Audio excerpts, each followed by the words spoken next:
Well, good morning, everyone, and welcome again back to another week of Nexus grain market updates. And as we sit here, we are on the eve of February's WASD report. It is February 11, 2025 at 10:28 a.m. and let's get to the markets.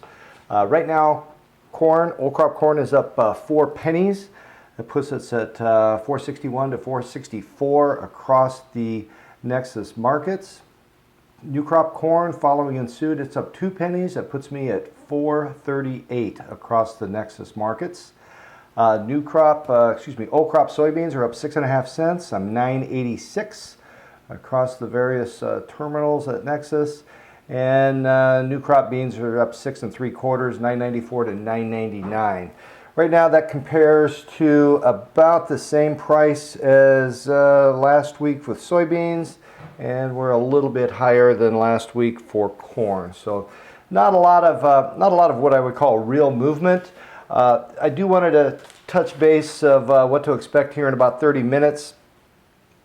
Trade guesses right now are somewhere hovering about 1.5 billion for a 2025 corn carryout from the 24 crop. Soybeans 374. My numbers are somewhat less than that. It wouldn't surprise me to see a number of about 1.4 and some change, 1.495. But that's about where this thing should land. Beans maybe just slightly over 300 million, but with the current crush margins, wouldn't shock me to see that slow down a little bit. We're going to know more about that in a week on the 18th when the NOPA crush report comes out.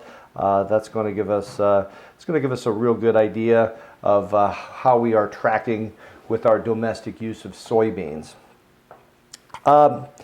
What else do we have going on coming up? I know it's a long ways out, but the trade's already talking about it. March 31 prospective plantings report. That really is the kickoff of the what I call the report season. We start off with what we believe we're going to put in the ground and really take it from there. Yesterday's news, Mexico bought equivalent of 14.3 million bushels of corn in a flash sale. That compares to about a week's worth of sales from the week before of 10 million. So that was really good news. Again, we have a really good, strong commercial demand for corn right now. Soybeans are soybeans. You know, soybeans we use about the same amount every week. Not a lot of news that I can tell you about our soybeans. Domestic market is much greater than it has been in terms of quantity. We are seeing our export keep pace with that. I'm going to get into that here in a minute. The one thing I want to share with the crowd is our corn market in general, and I spoke to the team this morning about this. We are watching open interest continuing to climb. We are experiencing a record amount of long position. I know this has been talked about by a lot of analysts. I've been advocating that you keep an eye on this. The net long position right now is very, very high. 300. Let's see where that went. Net long. 364,000 contracts of corn, 57,000 contracts of soybeans. B number doesn't excite me a great deal. The corn number, the corn number does. The corn number does. Our open interest past couple of days has taken a little bit of a trimming, but overall, total open interest all across the market is strong. We are in a very, very deep corn market right now. Technically, the markets look very strong. Yesterday's close was good. The charts look good, and again, this morning's performance with the corn up 4, beans up 6. Very good follow-through purchasing. We are continuing on the uptrend that we've been on now for 6 weeks. So it doesn't appear that this thing wants to run out of steam anytime real soon. Let's talk a little bit about our export business that we've had.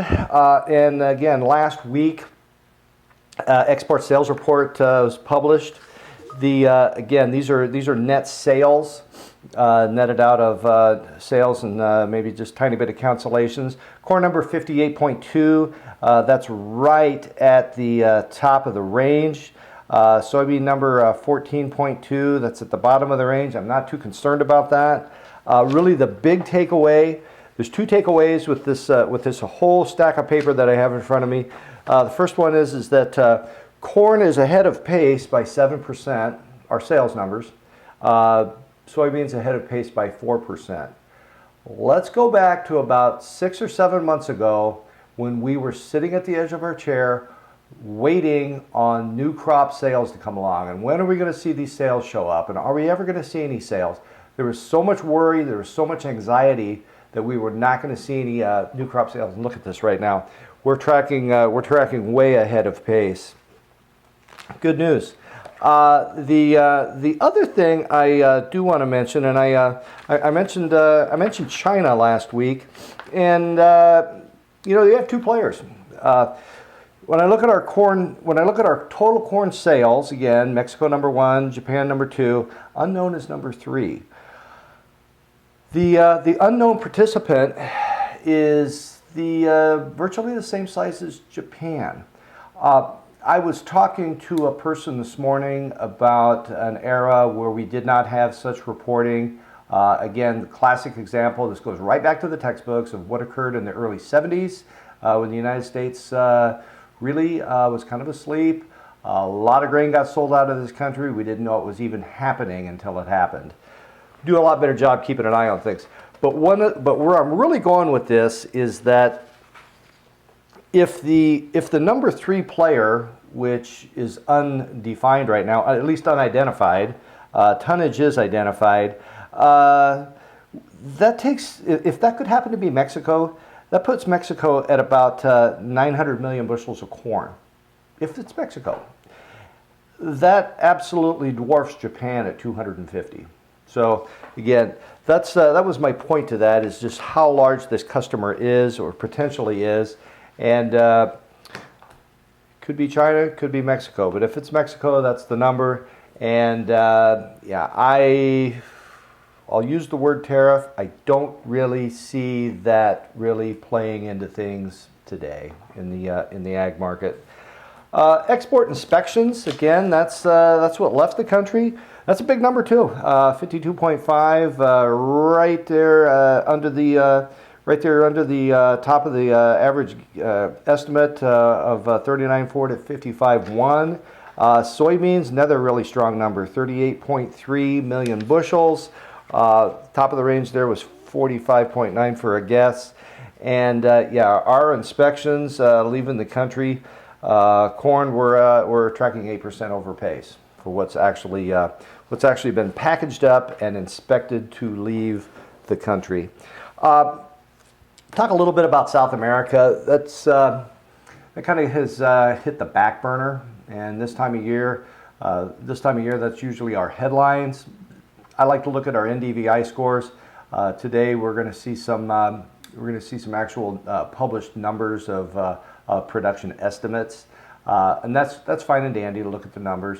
I don't predict anything particularly earth-shattering with that. What I will tell you is that our Foreign Ag Service publishes some wonderful maps. I scanned through these last night and this morning, and week on week, they're down.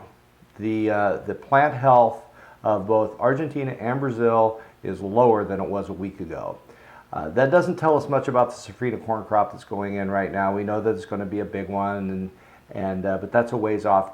Soybeans, on the other hand, I believe that that's probably what's getting into our bean market right now.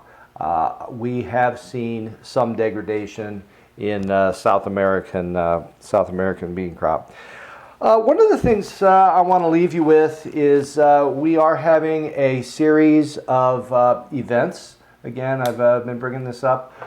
As a company, Nexus is having a series of events the last week of February. I'm just going to go over the grain events specifically, 3 events. February 24th in Sheffield Country Club, the 25th at the Marble Rock Community Center, that's the old school, and the 27th Nexus, our Northwood office, the old boardroom. Those events all start at 1:30, and you'll hear some very interesting presentations from our representatives of StoneX, and as well as myself. I want to talk a little bit about the Nexus grain department, what we have available, and some of the exciting things we're doing with the facilities. And really to top that off, our Ag Summit in Austin, Minnesota, that's an all-day event. That's going to occur on the 26th. So I appreciate all of your participation. If anybody has any questions, just call myself or your favorite Nexus representative. So with that said, I think I'm going to sign off. Thank you for your time today, and we'll see what 11 o'clock brings. Goodbye now.